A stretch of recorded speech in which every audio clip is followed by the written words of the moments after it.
You are listening to episode 108 of the Peaceful Mind Podcast.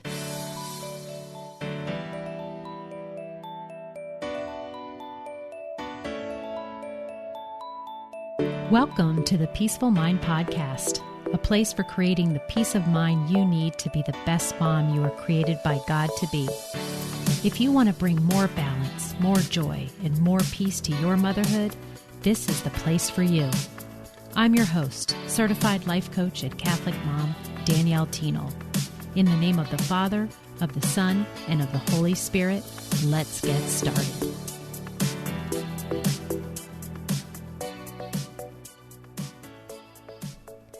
Hi, everyone. Welcome back to the podcast. I have a really fun little episode for you today that is about my swimming pool.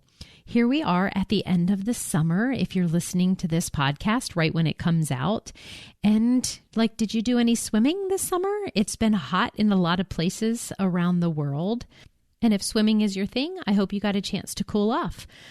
Now, I love swimming. I love swimming in the ocean. I love swimming in a swimming pool. And I love to swim for recreation. And I also love to swim for exercise. And I grew up with a pool, so it's kind of was part of my childhood and lots of fun memories there, lots of games, and can visualize just kind of like the neighborhood kids and using it for family gatherings and parties and such. So some really good emotional attachment to having swimming pools. So when I bought my first home with my husband, and we are on a pretty large double corner lot in the city, which is kind of rare to have this size of lot in the city.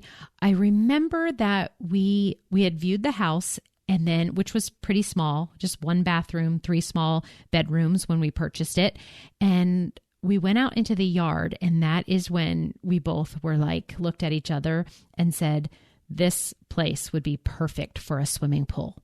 Now, I want to tell you that when we bought this house, and it's the one that I am standing in right now recording this podcast, we thought it was our first house. Well, it was our first house, but we thought it would be our just kind of starter home.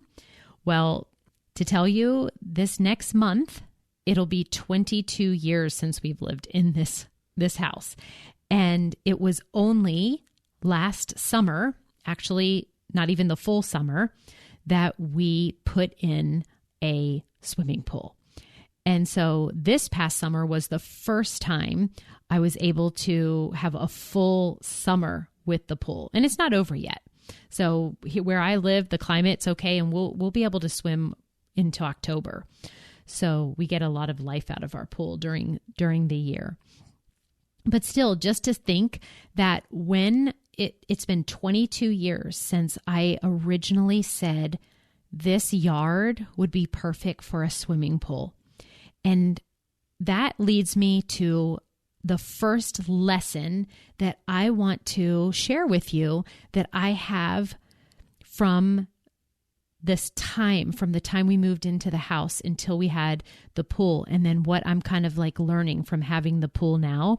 There's 3 main lessons that I wanted to share with you and to show you that we can apply this to our life as well. Okay, so talking about how long it's been since I've held the vision to have a swimming pool in this yard, that is lesson number 1, that we want to hold on to our visions, right?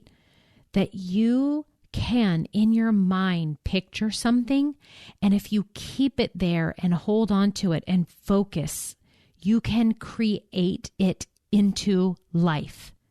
Your vision in your mind, the more detailed you can get about it, and it doesn't even matter how long, but you have to do the work to hold on to it. So I had a vision, and I declared it that day in the yard. But over the years, my husband and I, we talked about it. We really kept this vision alive. Of course, we would talk about it and say it would be nice, but then we would probably say things like, oh, the kids are so young and we don't want to worry about the safety now. And then, of course, when it got in later, when you're, paying for extracurricular activities and school and things like that, you're thinking, okay, well, now's not the time to put the money there. We're going to put it in other things. But we still held an attitude of patience. While we waited, we still talked about it. We still envisioned it. And we even went as far as over the years to have an architect draw up what it would look like. And then I would cut out magazines. We didn't really have Pinterest back then, but I would cut out magazine pictures, and I kept a folder that literally was labeled pool. Right? And I would put it in there, what I liked as far as like decking and, waterfall features and things like that. And then later when there was the online aspect, I remember I had an actual digital folder that said something like pool and landscaping. And so when I found pictures online, I would do a screenshot or save it, and I would put it into the folder. But like I said, over the years, we had an architect draw up what the pool would look like. And then it sort of evolved. Things came up where now wasn't the right time. And, it kind of, my likes did change. And then we also got kind of contractor numbers to get an idea of how much it specifically would cost, so we would know about what to save and all of that. So our vision was held. We kept it alive. We persevered in not letting the dream kind of fizzle. We fanned the flames every now and then. We revisited it. We talked about it. And I want you to think right now how this might apply to your life, right? What do you want to have a vision for, or you used to have a vision for, but you've kind of let it go? Or what is it that you want to create and you're going to now commit to put some time and effort into building that vision into reality? We've got to hold on to it. But, first we have to create it. So I want you to just think about something that is kind of fuzzy right now and that you can actively make it more clear.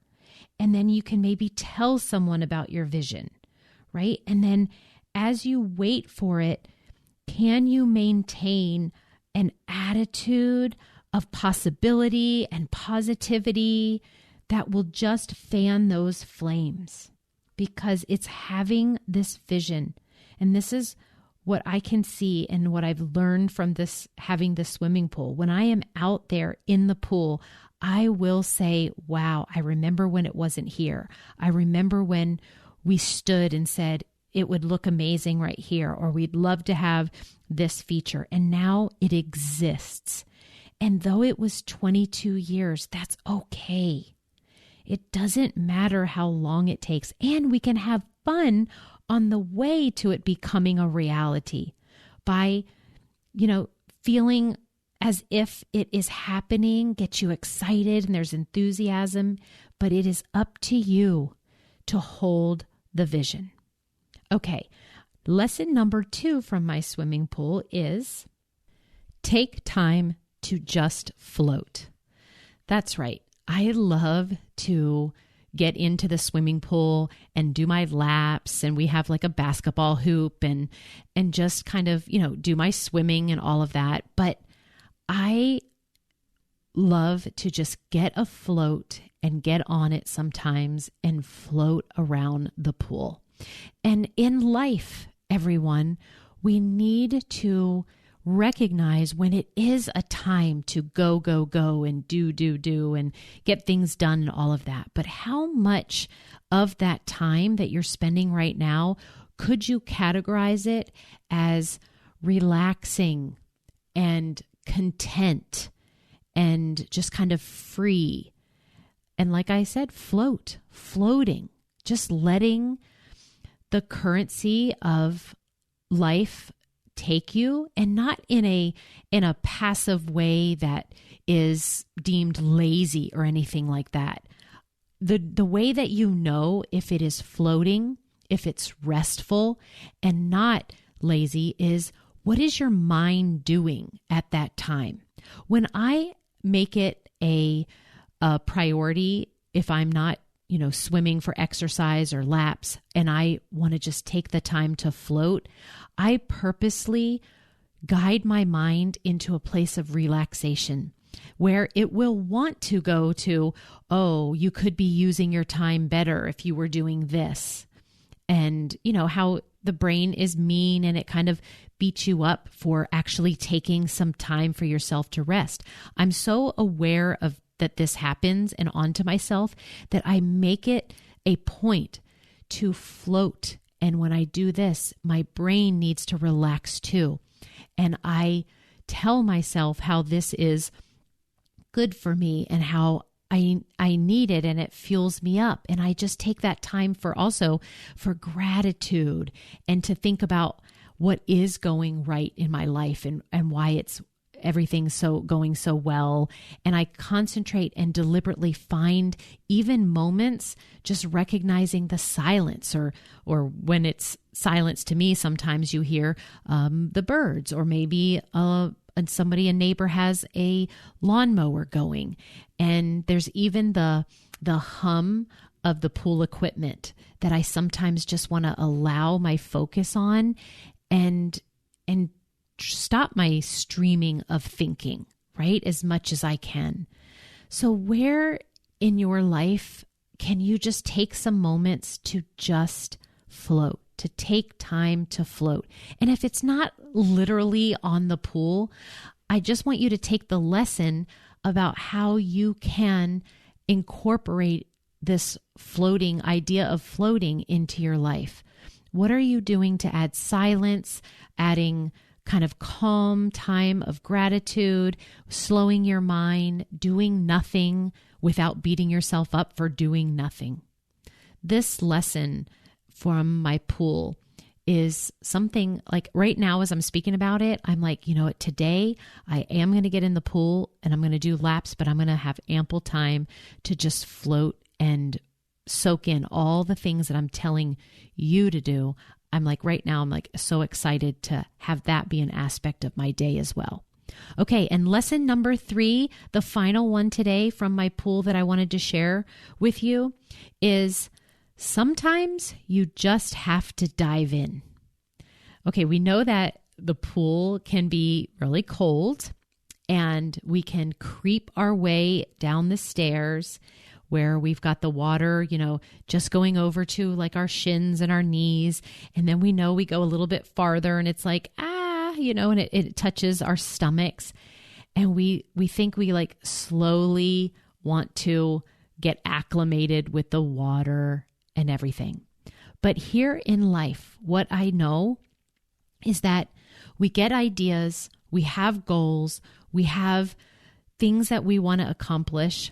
And sometimes we just need to start. We just need to dive in, like all in, throw your heart over the bar and just get going, getting yourself into what I call here on the podcast, the concept of massive action.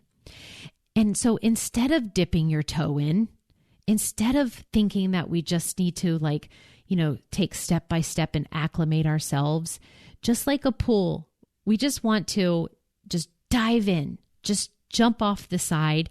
And yeah, at first it could be like a shock for your body, like, oh my gosh, it's freezing. But you've covered everything. And now in less time that it takes you to kind of creep in the pool, you now are starting to feel warm and acclimated, and then you kind of get going, right? You're in there. So you start your swimming, start your laps.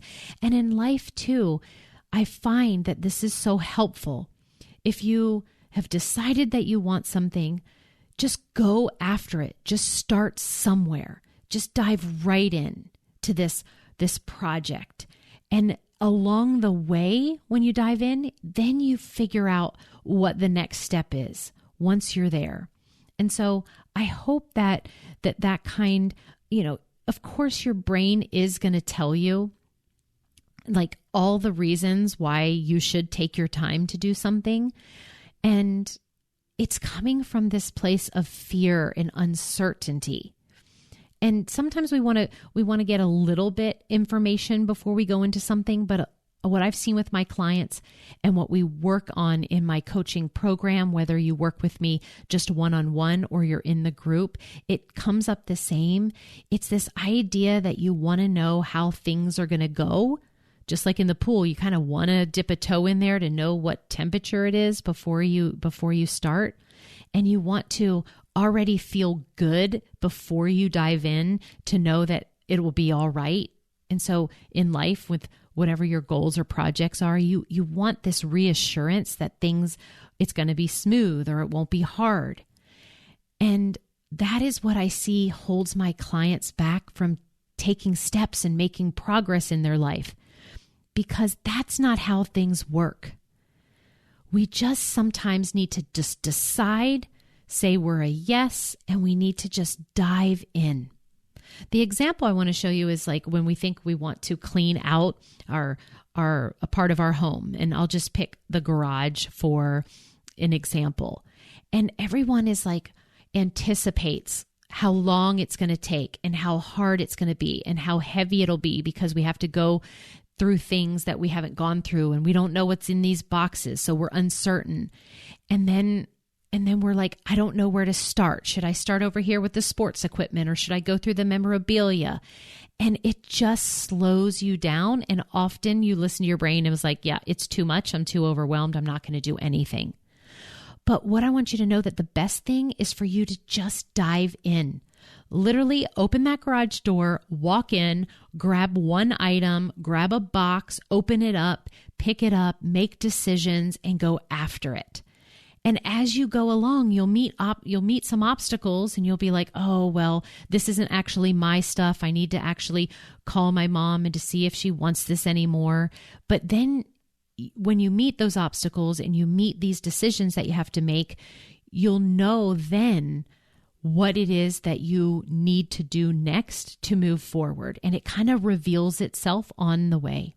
So I want to invite you that whatever right now you've been procrastinating on, worried about, you're kind of now onto yourself after listening to this, that you have some fear of uncertainty, or even if you literally, I hit it on the nail and you want to organize a certain area of your life, go ahead and just take this advice from the lessons I've learned with my swimming pool, which is to just dive in. Just get started on it. Okay, everyone, I'm going to wrap this up and just want to go over one more time. These are the lessons from my swimming pool. I want you to hold on to your vision. I want you to take time to float. And I want you to just dive in. And if you happen to be curious on what my swimming pool actually looks like, I included the picture on the weekly email that I send out regarding this podcast. So if you are not on my email list, first of all, why not? Because I give tons of value there. Or you can simply click the episode website link that is in the show notes of this podcast, and it'll take you to a picture of my actual pool. All right, everyone, I hope you have had an amazing summer. And if you want to create an amazing fall and back to school time, know that I have options for you to work with me one-on-one and a group option that I think right now, if you're hearing this right when it comes out, is about to start. And with both of these options, this is where we dive deeper into all of the material that you hear on the podcast and we apply it to your life. Okay, everyone, thank you so much for being here. It means more than you ever know that you choose to spend your precious time here with me. And I invite you to also share the podcast with any friends or family that you think would benefit from this amazing life-transforming work. Okay, I love you all. See you next week. Bye. Thank you for tuning in to today's episode of the Peaceful Mind Podcast. Are you ready to take everything I teach you here and put it to work for your own life? To really learn how to have peace of mind no matter what is happening around you? If so, I'd love to have you as a client. As your coach, this is where you'll get personal and focused time on your own mind using life coaching tools, concepts, and proven life-transforming wisdom, all through a faith-filled lens. To learn more about how we can work together, come on over to danielletienel.com. There, you'll see how to sign up for a free coaching consult and learn how to get started. Until next time, peace be with you always.